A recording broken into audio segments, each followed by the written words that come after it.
I'm David Knaus. I'm a collector, primarily photography, photo-based works. I live between California and London. And I've been collecting for about 35 years now.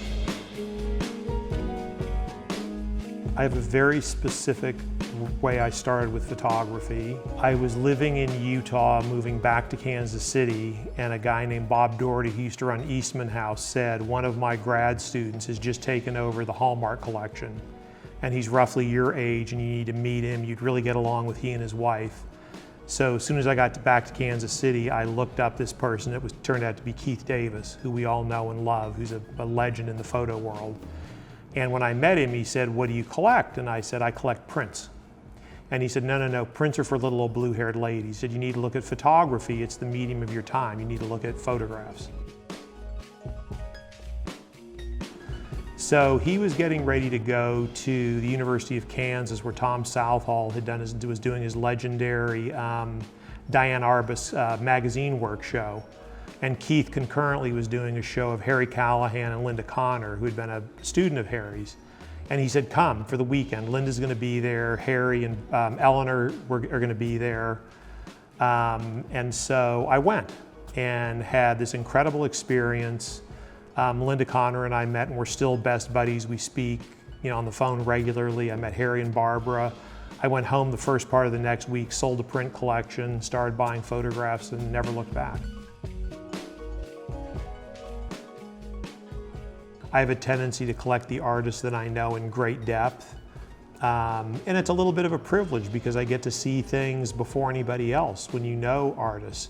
But it's absolutely, for me, really important to know. It's why I don't buy a lot of historical material, because I really do like to understand, it's the artist. And it's very different talking to an artist about their work than reading about it.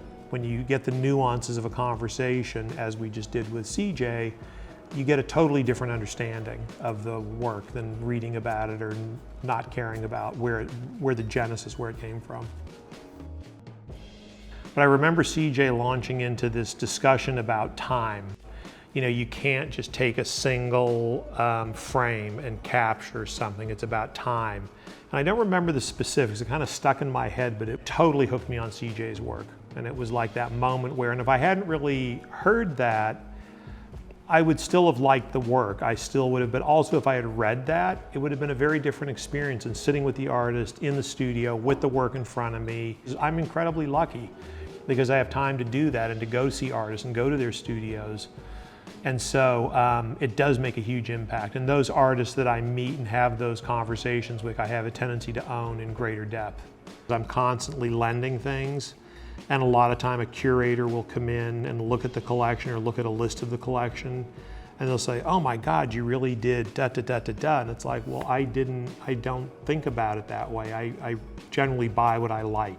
An early body of work that I bought from you of Louis Baltz, 5 or 6 years ago, I found this incredible 19th century Carlton Watkins picture at Frankel of a telephone pole sitting in the Utah desert, taken in about 1865 or 70, and at the vertical of the pole with the broken neon bulb of Nevada, I thought, that's a really cool juxtaposition. So I bought this kind of pricey 19th century picture, which is not normally what I do.